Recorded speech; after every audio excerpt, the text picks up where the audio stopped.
हनुमान पुत्र मकरध्वज की कथा। पवन पुत्र हनुमान बाल ब्रह्मचारी थे, लेकिन मकरध्वज को उनका पुत्र कहा जाता है। ये कथा उसी मकरध्वज की है। वाल्मीकि रामायण के अनुसार लंका जलाते समय आग की तपिश के कारण हनुमान जी को बहुत पसीना आ रहा था।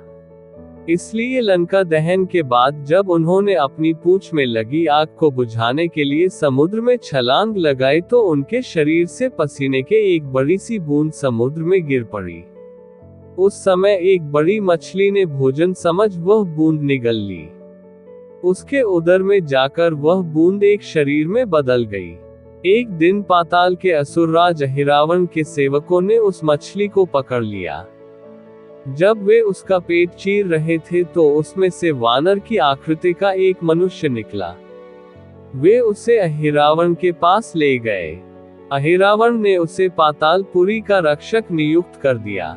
यही वानर हनुमान पुत्र मकरध्वज के नाम से प्रसिद्ध हुआ।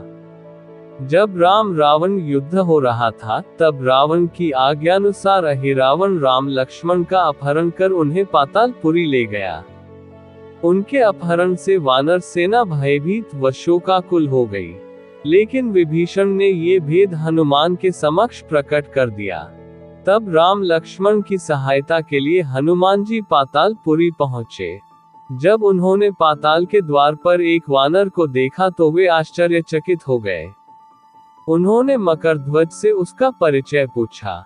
मकरध्वज अपना परिचय देते हुआ बोला, मैं हनुमान पुत्र मकरध्वज हूँ और पातालपुरी का द्वारपाल हूँ। मकरध्वज की बात सुनकर हनुमान क्रोधित होकर बोले, ये तुम क्या कह रहे हो? दुष्ट, मैं बाल ब्रह्मचारी हूँ, फिर भला तुम मेरे पुत्र कैसे हो सकते हो? हनुमान का परिचय पाते ही मकरध्वज उनके चरणों में गिर गया और उन्हें प्रणाम कर अपनी उत्पत्ति की कथा सुनाई।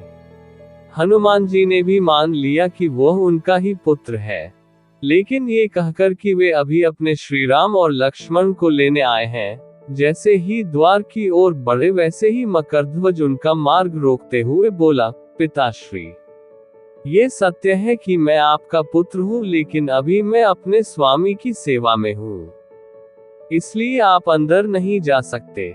हनुमान ने मकरध्वज को अनेक प्रकार से समझाने का प्रयास किया, किंतु वह द्वार से नहीं हटा।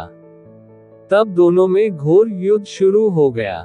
देखते ही देखते हनुमान जी उसे अपनी पूंछ में बांधकर पाताल में प्रवेश कर गए। हनुमान सीधे देवी मंदिर में पहुंचे जहां अहिरावण राम लक्ष्मण की बलि देने वाला था। हनुमान जी को देखकर चामुंडा देवी पाताल लोक से प्रस्थान कर गईं। तब हनुमान जी देवी रूप धारण करके वहां स्थापित हो गए।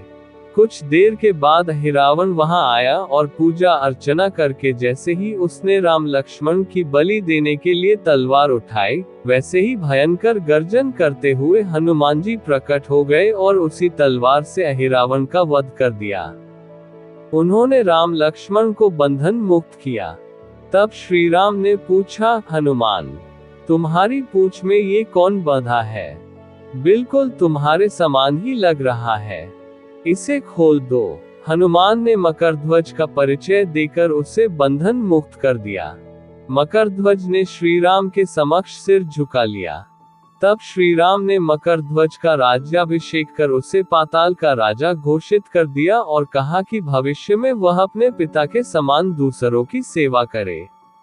ये सुनकर मकरध्वज ने तीनों को प्रणाम किया। तीनों उसे आशीर्वाद देकर वहां से प्रस्थान कर गए। इस प्रकार मकरध्वज हनुमान पुत्र कहलाए।